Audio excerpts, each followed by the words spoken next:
হেরফের করতে পারে সেটা রেফারিটা জানিয়ে দেবেন।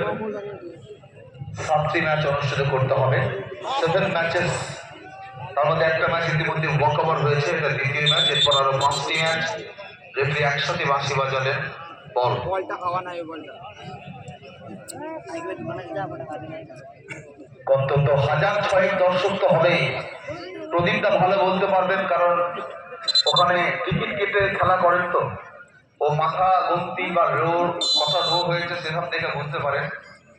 স্বল্প মূল্যে হলো কোলেরপুরের মাঠে টিকিট কেটে ফুটবল দেখার আগ্রহ সত্যি দৃষ্টি কাড়ে। বলতে বলতে এবার কিন্তু ওদিকে স্নেহাশিস বলটা নামিয়ে দিয়েছেন, এরিয়াল বল ছিল, তারপর নামিয়ে দিয়েছেন। ওদিক থেকে কিন্তু 4 নাম্বার রাজেশ, কি দেখে নেবো, রাজেশ সম্ভবত রাজেশ রাইট ব্যাক হিসেবে খেলছেন। 2জন ব্যাক খেলছেন, একজন ইমানুয়েল, একজন রাজেশ। লাল্টু বল চলে গেল ইমানুয়েলের কাছে। ইমানুয়েল বলটা দিয়েছে টুরেকে, তার সামনে দাঁড়িয়ে যেভাবে হেডটা করলেন এই বেসরা একাদশের এক বেসরা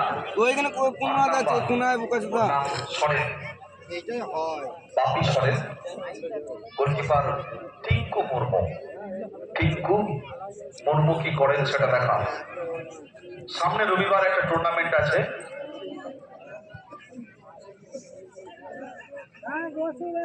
দুই চাঁদে রয়েছে আগামী রবিবার ওয়ানডে ফুটবল টুর্নামেন্ট। আপনারা আসবেন, উপভোগ করবেন ফুটবল। বলতে বলতে ওখানে শটটা মেরেছেন ডিফেন্ডার, কিছুটা হাতে কিছুটা পায়ে করে ফুটবলটা খেললেন। রেফারি অবশ্য অবৈধ কিছু দেখলেন না, বাঁশি বাজাননি।